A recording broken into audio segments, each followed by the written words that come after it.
Au sommaire de ce jeudi 21 janvier, une énième démonstration de force des agriculteurs dans l'Ouest et notamment en Sarthe. Ils ont bloqué les principales entrées du Mans avec à la clé d'interminables files de voitures comme sur la route d'Alençon.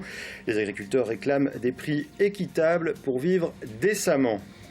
Déchéance de nationalité, on y vient.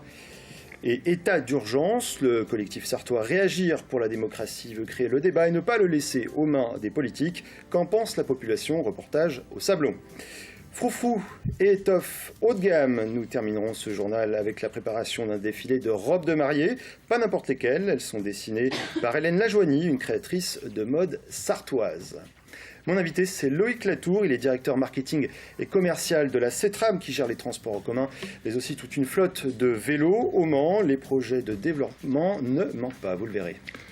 Nouvelle démonstration de force des agriculteurs ce jeudi avec le blocage des principales routes d'accès au Mans. Des barrages mis en place dès 7 h ce matin, créant une belle pagaille notamment au nord de la ville. Les agriculteurs interpellent leur ministre, Stéphane Le Foll. Les prix de vente sont au plus bas et aucun accord ne semble pouvoir y remédier. La profession est au bord de la crise de nerfs. Reportage au Mans, route d'Alençon. Certains axes déserts et d'autres encombrés et à l'arrêt. Conséquence des barrages installés par les agriculteurs dès 7 h ce matin.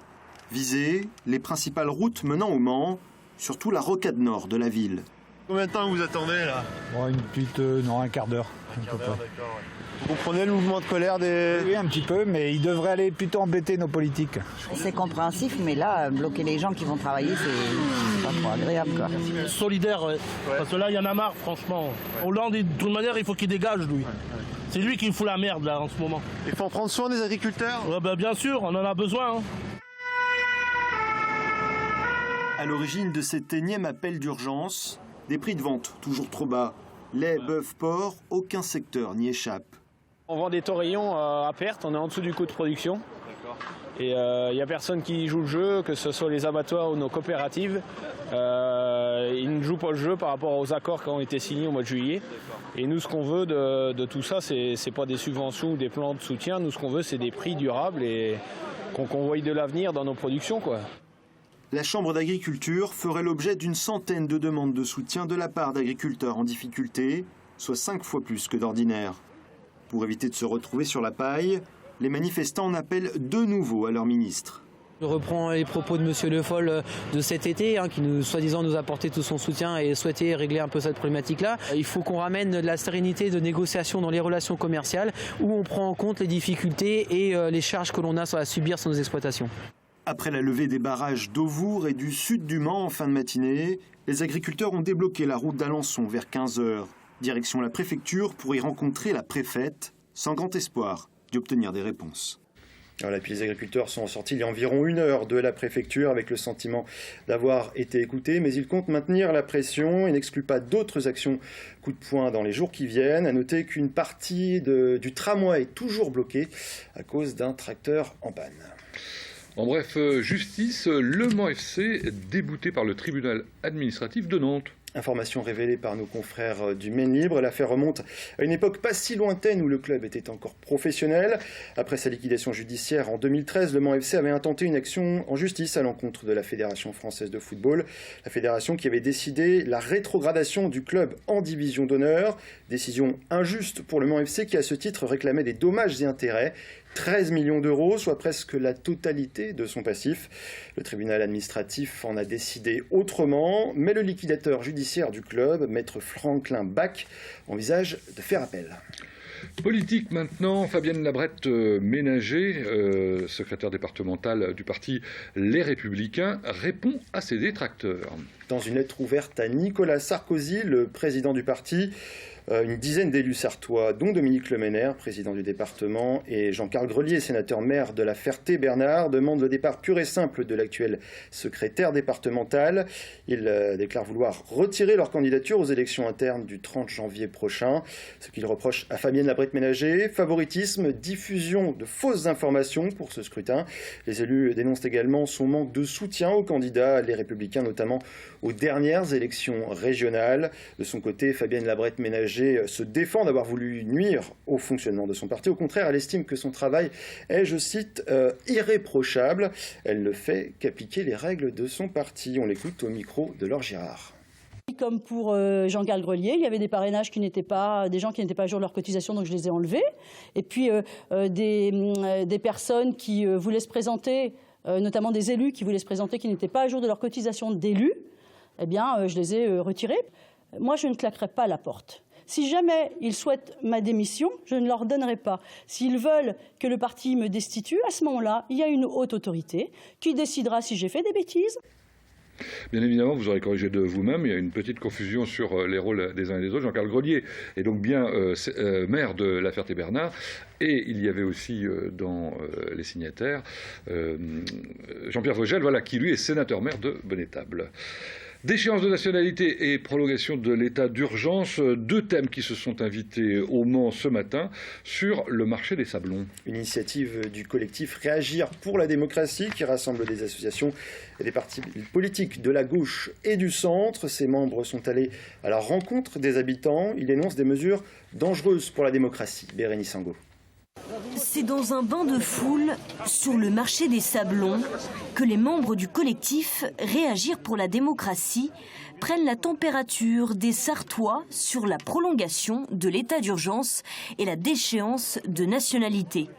Mercredi, le président François Hollande a émis le souhait de prolonger l'état d'urgence jusqu'au 26 mai.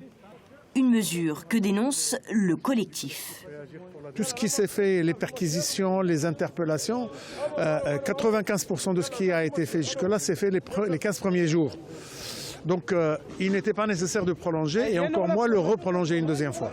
Mais c'est aussi et surtout sur le projet de loi de la déchéance de nationalité que les Sarthois réagissent.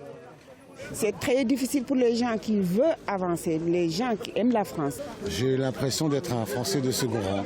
Pendant des années, on me dit « vous êtes chez vous, vous êtes intégré ». Même le mot « intégré », je le déteste. Je préfère le mot « avoir intégré » des choses de la République, sur le terreau dans lequel j'ai poussé. J'ai intégré la liberté, j'ai intégré la démocratie, j'ai intégré des choses en moi. Quant à m'intégrer, si on me demande des valeurs. Quand on me demande de m'intégrer, c'est quoi? C'est me désintégrer. C'est le breton a sa racine bretonne, le basque aussi. Je suis un Français d'origine arabe musulmane. J'ai une culture arabe, une culture musulmane. Mais je suis français. Je suis français, je pense en français, je rêve en français, je mange en français et je m'arrêterai là pour être poli. Et des fois, l'accès à ces informations est difficile. Alors, les membres s'adaptent.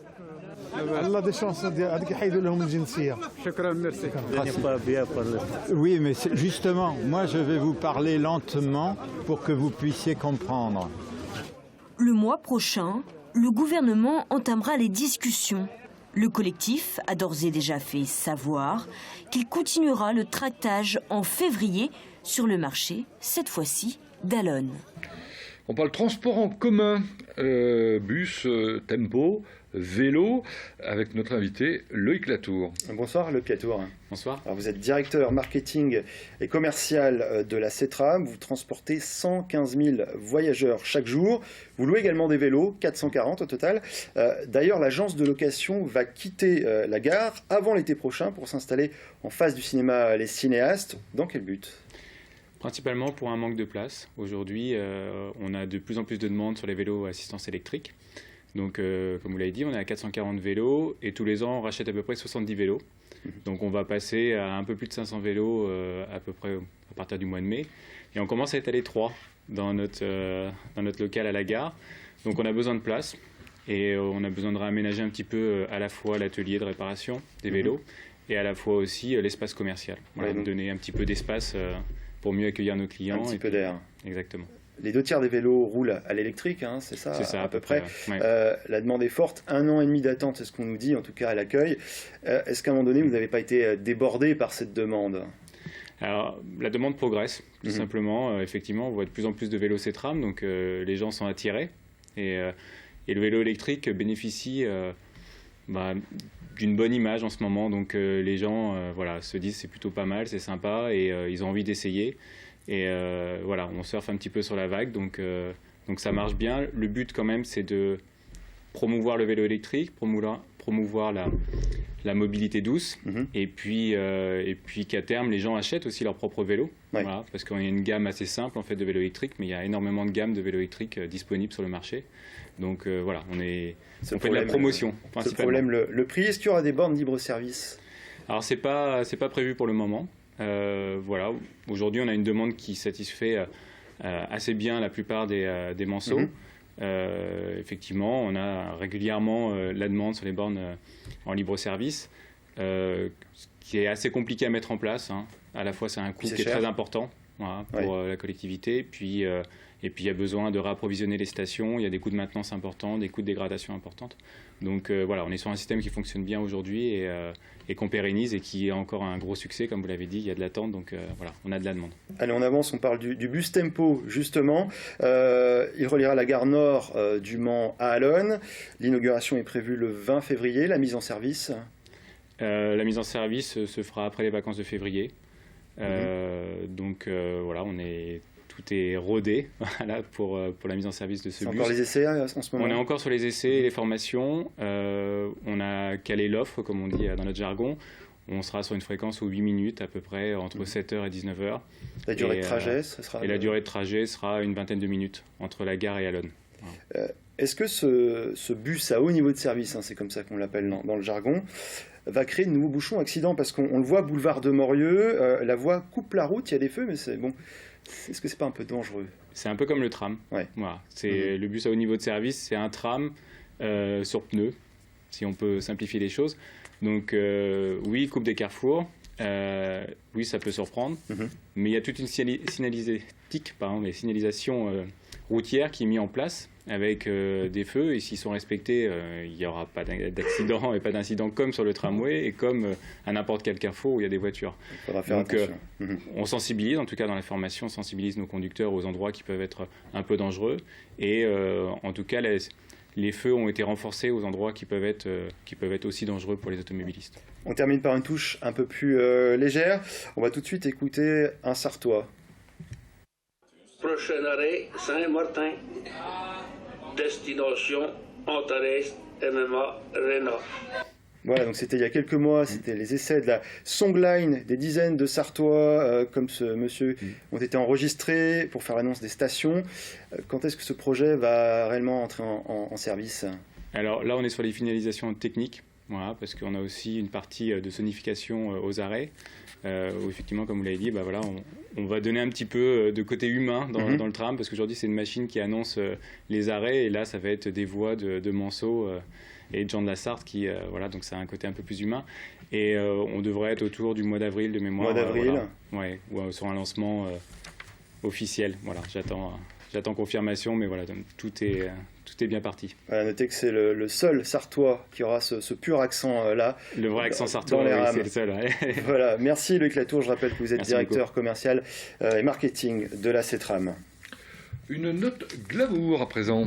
Oui, Hélène Lajoigny fabrique des robes de mariée sur mesure depuis une dizaine d'années au Mans. Il y a 1 an et demi, elle quitte sa petite boutique du Carré Plantagenet pour développer sa marque, mais aussi pour se recentrer sur ce qu'elle aime par-dessus tout, la création.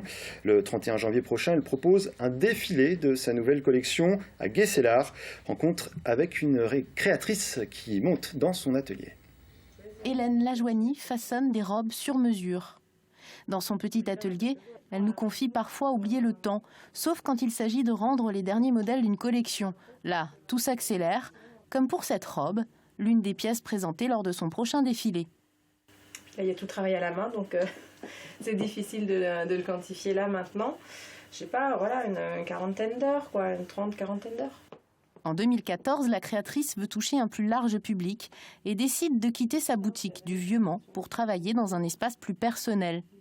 Ici, eh bien, tout se passe, c'est-à-dire que de la création à la fabrication, aux finitions, aux essayages. Elle confie la partie vente à d'autres, des magasins de créateurs sur toute la France et à Paris. Paris, où il y a quelques années, elle finalise sa formation en tant que costumière, notamment pour le théâtre du Châtelet.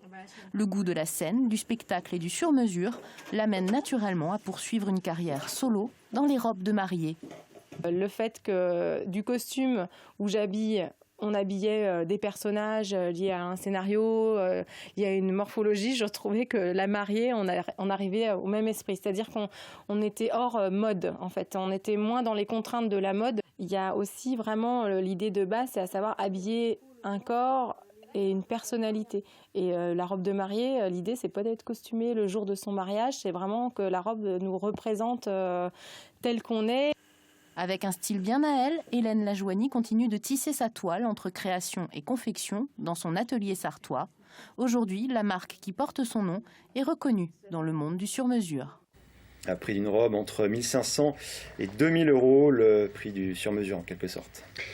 On termine par un mot de basket, puisque aujourd'hui c'était le tirage au sort pour le prochain adversaire du MSB en quart de finale de la Leaders Cup. Et ce sera Chalon-sur-Saône. La compétition aura lieu à Disneyland du 19 au 21 février. Chalon-sur-Saône, actuel 7e du championnat de Pro A, est un adversaire a priori à la portée du MSB. Réponse le 19 février à 15h30. La Leaders Cup rassemble les 8 meilleures équipes de la phase aller de Pro A. Merci de nous avoir suivis. Dans un instant, c'est l'actu vue par les entrepreneurs avec Stéphane Galibert.